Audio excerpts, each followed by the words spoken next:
صلی اللہ تعالی علیہ وسلم نے ارشاد فرمایا فَأَفْضَلُ الْكَلَامِ کلام اللہ، کلاموں میں سب سے بہترین کلام تو اللہ کا کلام، اس سے عمدہ اور بہتر کوئی کلام نہیں ہو سکتا۔ وَأَفْضَلُ الْهَدْيِ هَدْيُ مُحَمَّدٍ صلی اللہ علیہ وسلم، اور سب سے بہترین چلنے کا راستہ اور سب سے بہترین رہنمائی وہ محمد صلی اللہ علیہ وسلم کی رہنمائی، اس سے زیادہ خوبصورت کوئی رہنمائی نہیں ہو سکتی۔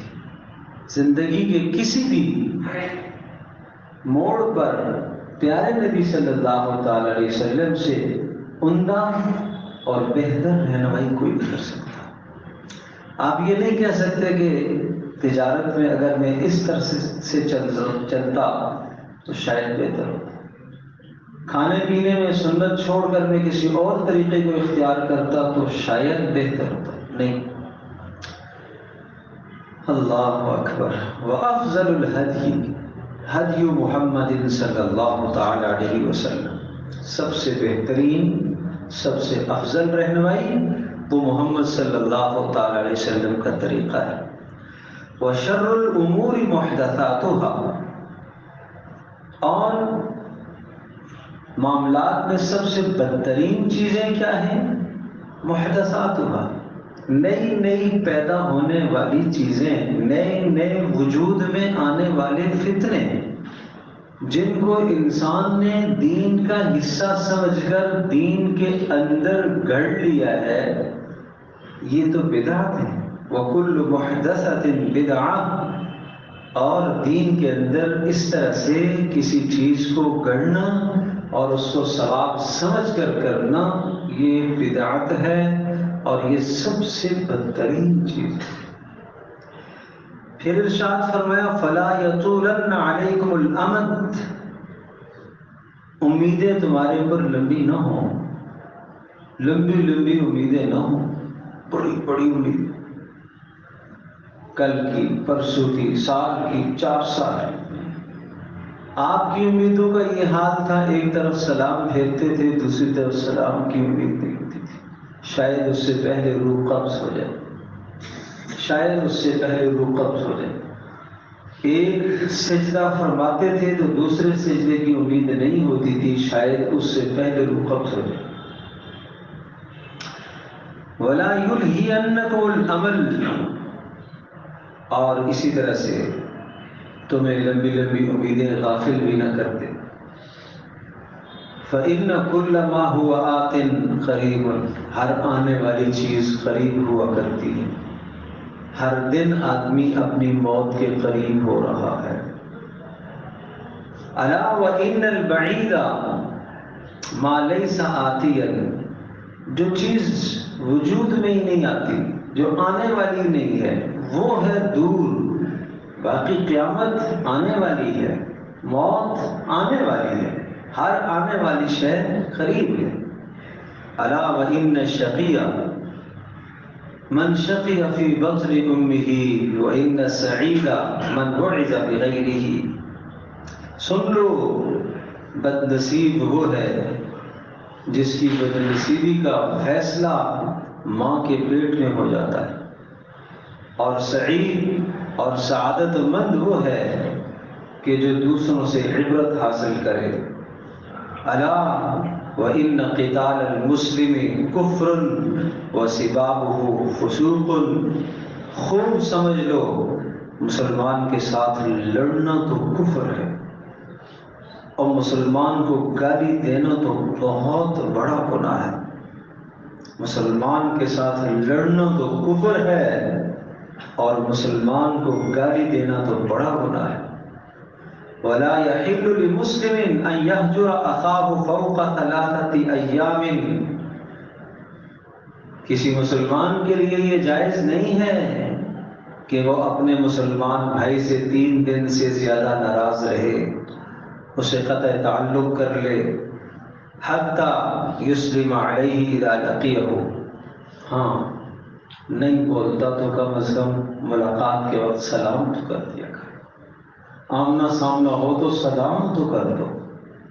آپ کو پتہ ہے اس سے تمہیں نقصان ہوتا ہے، بار بار اس نے آپ کا دل دکھایا ہے، تو کم از کم اتنا تو کرو. پیارے نبی صلی اللہ تعالیٰ علیہ وسلم کی چاہت ہے، ایک میری چاہت ہے کہ میں ساری زندگی اس کی شکل نہ دیکھوں.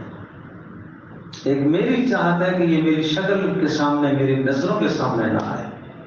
اور ایک پیارے نبی صلی اللہ تعالی وسلم کی چاہت ہے. مرضی ہے کہ کس کی چاہت اختیار کرتے ہو، اپنی چاہت کو لیتے ہو یا اپنے نبی صلی اللہ علیہ وسلم کی چاہت کو لیتی ہو. پیارے نبی صلی اللہ علیہ وسلم کی چاہت یہ ہے کہ اپنے مسلمان بھائی سے، اس لیے کہ وہ مسلمان جو ہے نا، وہ تمہارا تو دشمن ہے لیکن وہ پیارے نبی کا امتی وہ بھی ہے. جیسے تم امتی ہو ایسے وہ بھی پیارے نبی کا امتی ہے. پیارے نبی صلی اللہ علیہ وسلم نہیں چاہتے کہ تم دونوں 3 دن سے زائد آپس میں اٹھ رہو. فرمایا اتنا تو کر لو، سامنے آ جائے تو ملاقات کر لیا کرو.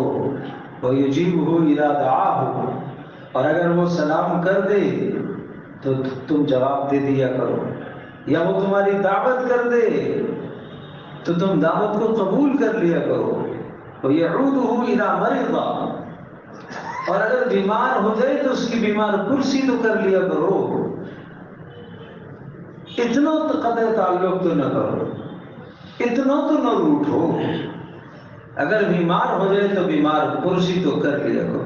الا وَإِنَّ شَرَّ الرِّوَایَا رِوَایَ الْکِذْبِ، خبردار جو باتیں آپ ایک دوسرے کو منتقل کرتے ہو ان میں سب سے بدترین وہ باتیں ہیں جو جھوٹ دوسروں کو منتقل کرتے ہو. ایک بات جھوٹی ہے، دوسرے کی تسلی کے لیے جھوٹ کیوں بولتے ہو؟ دوسرے کی تسلی کے لیے اپنا ایمان کیوں تباہ کرتے ہو؟ اپنے ایمان کو کیوں برباد کرتے ہو؟ الا وَإِنَّ الْكِذْبَ لا يصلح منه جد ولا حسد، خبردار جھوٹ بولنا نہ تو مذاق میں جائز ہے نہ تو سنجیدگی میں جائز ہے.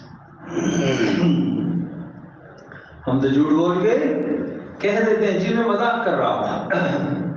خبردار جھوٹ بولنا نہ تو مذاق میں جائز ہے اور نہ سنجیدگی میں جائز ہے، کسی بھی حال میں جائز نہیں ہے. اور پھر آپ نے ارشاد فرمایا خبردار وَلَا أَن يَعِيدُ الرَّجُلُ صَبِيَّهُ شَيْئًا ثُمَّ لَا يَنْجِزُهُ، کسی مرد کے لیے، آدمی کے لیے یہ جائز نہیں ہے کہ اپنے معصوم بچے سے کسی شے کا وعدہ کرے کہ یہ چیز میں تجھے دوں گا اور پھر اسے نہ دے. بچے کے لیے، بچے کے لیے، معصوم بچے کے لیے دل بہلانے کے لیے وعدہ کرو. ہم سمجھتے ہیں شاید وعدہ اس کو کہتے ہیں جس کے ساتھ قسم ہو، شاید کوئی بہت بڑا پکا قول ہوگا تو وعدہ. ایک عورت نے اپنے بچے کو بلایا، آؤ تمہیں کچھ دیتی ہوں. پیارے پیغمبر صلی اللہ علیہ وسلم نے ارشاد فرمایا کہ کچھ دینے کو ہے، چیر لگے حضور کھجور ہے. فرمایا اگر کھجور نہ ہوتی اور تم بلانے کی خاطر اس کو یہ کہتی آؤ کچھ دیتی ہوں تو یہ جھوٹ ہوتا. یہ جھوٹ ہوتا. یہ جھوٹ کا عمل جانور کے ساتھ کرنا بھی جائز نہیں. جانور کے ساتھ، جانور کو سدھانے کے لیے، بلانے کے لیے آپ اسے ہاتھ دکھائیں اور وہ بیچارہ سمجھ رہا ہے کہ شاید کوئی چیز مجھے کھانے کو ملے گی، وہ دوڑتا بھاگتا آیا تو آپ نے پکڑ لیا. تو جانور کے ساتھ جائز نہیں ہے. انسان تو انسان ہے، انسان تو اشرف المخلوق ہے. کہاں ہیں ہمارے اخلاق؟ اخلاق تو صفات کا نام ہے بھائی. ان خوبیوں سے انسان بنا کرتا ہے، ان خوبیوں سے انسان بنتا ہے، ان اخلاقیات سے انسان بنتا ہے بھائی. صرف نماز روزے سے نہیں انسان بنتا. پیارے پیغمبر صلی اللہ علیہ وسلم جو اخلاق لے کر آئے ہیں اس میں انسان تو کیا بچوں کے بھی، بچیوں کے بھی، حیوانوں کے، جانوروں کے حقوق آپ نے بتائے. الا وان الکذب یہدی الی الفجور والفجور یہدی الی النار. خوب سن لو، جھوٹ تمہیں گناہ کی طرف لے کر جائے گا، ایک نہیں کئی گناہوں کی طرف لے کر جائے گا، اور گناہ تمہیں جہنم کی طرف لے کر جائیں گے. والصدق یہدی الی البر، اور سچائی تمہیں نیکی کی طرف لائے گی. والبر یہدی الی الجنہ، اور نیکی تمہیں جنت کی طرف لائے گی. الا، پھر فرمایا وَإِنَّهُ يُقَالُ لِلصَّادِقِ صَدَقَ وَبَرَّ. جو آدمی سچ بولتا ہے اللہ کے یہاں کہا جاتا ہے یہ سچا ہے، یہ نیک ہے، یہ سچا ہے، یہ نیک ہے. وَيُقَالُ لِلْكَاذِبِ، جو جھوٹ بولتا ہے اس کے متعلق یہ آوازیں لگتی ہیں فرشتوں میں، جھوٹا ہے، فاجر ہے، بدترین گناہ کرنے والا ہے. اور پھر ارشاد فرمایا جب ایک انسان سچ بولتا ہے حتیٰ یکتب عند اللہ صدیقا، اللہ کے ہاں وہ صدیق لکھ دیا جاتا ہے. وَيَكْذِبْ، جھوٹ بولتا ہے حتیٰ یکتب عند اللہ کذابا، اللہ پاک کے یہاں وہ کذاب اور جھوٹا لکھ دیا جاتا ہے. اللہ اکبر. تو پیارے پیغمبر صلی اللہ تعالی علیہ وسلم کے خطبے کا کچھ اقتباس میں نے آپ کے سامنے پیش کیا.